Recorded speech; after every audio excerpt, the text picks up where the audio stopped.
Welcome back, guys. Last episode we did a Stanley Parable speed run, and today we're going to kind of take our time and we're going to see what kind of endings we can get. Last one was kind of the rush through, do the narrator, no side detours, and just run and straight through the game, try to do speed run. We didn't exactly accomplish speed run, sadly, but today we're just going to kind of goof around and we're going to see what all happens with not listening to the narrator. So without further ado, let's begin. All of his co-workers were gone. What could it mean? Stanley decided to go to the meeting room. Perhaps he had simply missed a memo. Or not. I didn't miss a memo. When Stanley We will go came left. to a set of two open doors, he entered We're the going to door venture a bit round this way. Yet there was not a single person here. Tips for not getting fired. Do your job. Disbelief. Stanley decided Lock to go the back door. to his boss's office, hoping he might find an answer there. Yeah, let's go downstairs. Staircase, Stanley walked upstairs to his boss's office. But Nope. Stanley just couldn't do it. He considered the possibility of facing his boss, admitting he had left his post during work hours. He might be fired for that. And in such a competitive economy, why had he taken that risk? What Because the he believed fuck? everyone had vanished. His boss would think he was crazy. And then something occurred to Stanley. Maybe, he thought to himself, maybe I am crazy. All of my co-workers blinking Oh. mysteriously out of existence in a single moment for no Fucking reason at all. shit. None of it made any logical sense. And as Stanley pondered this, he began to make other strange observations. For example, why couldn't he see his feet? No, I can't see. Doors close automatically behind him wherever he went. And for that matter, Oh, we got rid of the these car, rooms but were we're doing the starting to loop look pretty again. Familiar. Were they simply repeating? No, Stanley said to himself. This is See, there's too the room with the strange. This exit can't be real. photo. And So at one room, last, two he came room. to the conclusion Now we're back that to the it was on car. tip of his tongue.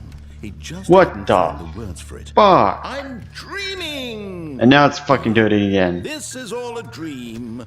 Oh, what a relief Stanley felt to have finally found an answer, an explanation. His co-workers weren't actually gone. He wasn't going to lose his job. He wasn't crazy after all. And he thought to himself, I suppose I'll wake up soon. I'll have to go back to my boring real-life job pushing buttons. I may as well enjoy this while I'm still lucid. So, he imagined himself flying and began to gently float above the ground. What He the? imagined himself soaring through space on a magical starfield, and it too appeared. It was so much fun, and Stanley marveled that he had still not woken up. How was he remaining so lucid?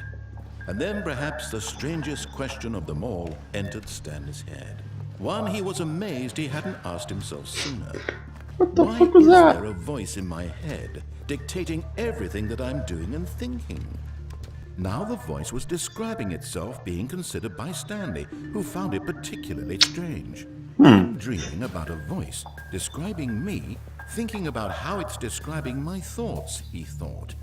And while he thought it all very odd and wondered if this voice spoke to all people in their dreams, the truth was that, of course, this was not a dream.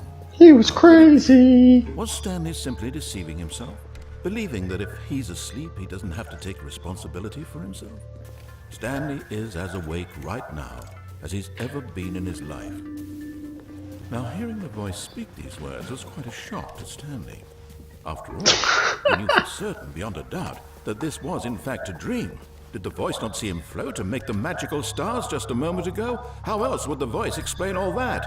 This voice was a part of himself too. Surely, if he could just... He would prove it.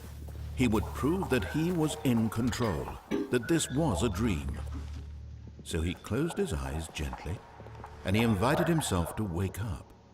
He felt the cool weight of the blanket on his skin, the press of the mattress on his back, the fresh air of a world outside this one. Let me wake up, he thought to himself. But he didn't. Through with this dream. I wish it to be over. Let me go back to my job. Let me continue pushing the buttons. Please, it's all I want. I want my apartment, and my wife, and my job.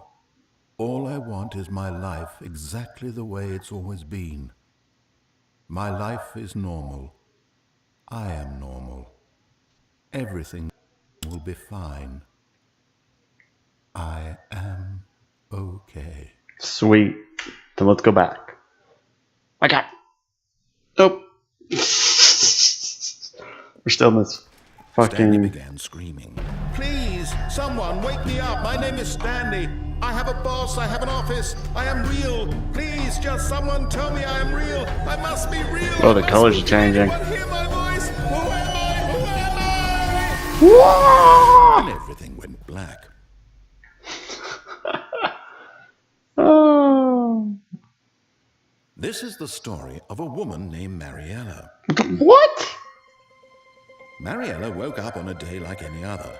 She arose, got dressed, gathered her belongings, and walked to her place of work. But on this particular day, her walk was interrupted by the body of a man who had stumbled through town talking and screaming to himself, and then collapsed dead on the sidewalk. And although she would soon turn to go call for an ambulance, for just a few brief moments, she considered the strange man. He was obviously crazy. This much she knew.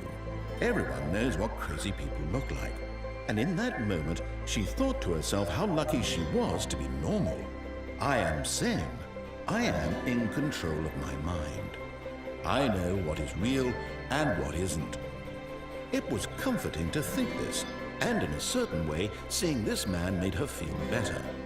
But then she remembered the meeting she had scheduled for that day. The very important people whose impressions of her would affect her career, and by extension, the rest of her life. She had no time for this, so it was only a moment that she stood there, staring down at the body. And then she turned and ran.